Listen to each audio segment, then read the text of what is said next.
ახალი გადავიდეთ შემდეგ ეტაპზე.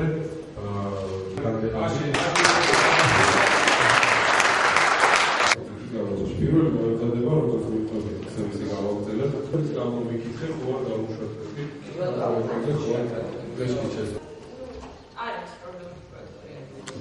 კიდევ ხოლმე იმედია რომ გაითვალისწინეთ რომ არგუმენტალურად და ყოველ არგუმენტი რომელიც ამბოლანსზე გამრედება.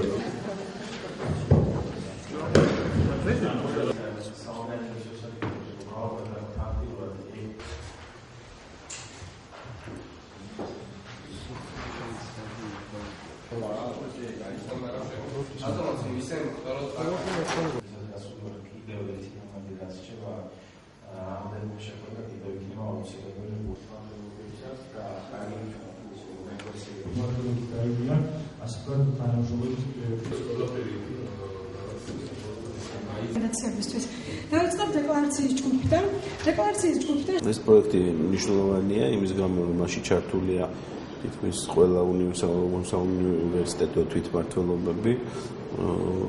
ეს არის რიგით მეორე გასვლითი შეკრება თვითმმართველობების ქალაქგარეთ და მე ვფიქრობ საინტერესოა იმ მიმართულებითაც რომ თვითონ სტუდენტები არჩევენ თემებს და ისინი თავისუფალ რეჟიმში მუშაობენ, რათა თავიანთი შეხედულებები შეაჯენონ სხვადასხვა უნივერსიტეტებთან. საქართველოს სპორტისა და ახალგაზრდობის საქმეთა სამინისტროსთან არსებული სტუდენტთა თვითმმართველობის განვითარების კომისია მართავს თავის მორიგსხდომას ბაზალეთზე, სადაც უკვე მოხდება საბოლოო ვარიანტების შეჯერება იმის შესახებ, თუ როგორი უნდა იყოს სტუდენტური თვითმმართველობის სტრუქტურა, როგორი უნდა იყოს სტუდენტურ უფლებათა декларация, როგორი უნდა მოხდეს სტუდენტური თვითმმართველობის დაფინანსება, როგორი უნდა იყოს მათი ურთიერთობა ადმინისტრაციასთან და სტუდენტებთან. ეს არის ერთ-ერთი ბოლოს წინა შეხვედრა, კიდევ გაიმართება ერთი შეხვედრა, სადაც მათ ჩაუტარდება ტრენინგები საარჩევნო საკითხებზე და ფაქტობრივად ამით კომისია დაასრულებს მუშაობის პირველ ეტაპს. მე წარმოვადგენ ჯანდაცვის განვითარების ახალგაზრდა ორგანიზაციას.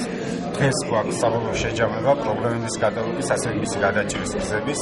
მე ვფიქრობ კონკრეტულ ჯგუფს, რომელსაც მე წარმოვადგენ საფინანსო ჯგუფს, საკმაოდ კარგი მოდელი შევიმუშავეთ იმისა, თუ როგორ უნდა განიკარგოს თვითმმართველობის ბიუჯეტი, როგორ უნდა იყოს განაწილებული ეს ბიუჯეტი ისე, რომ თანაბრად მოხმარდეს და მიზნობრივად როგორც თვითმმართველობას და მის დელეგატებს და მათ მიერ არჩეულ სტუდენტებს, ასევე იმ ორგანიზაციებს, რომელთაც აქვს სრული დამოკიდებულება იმუშავა.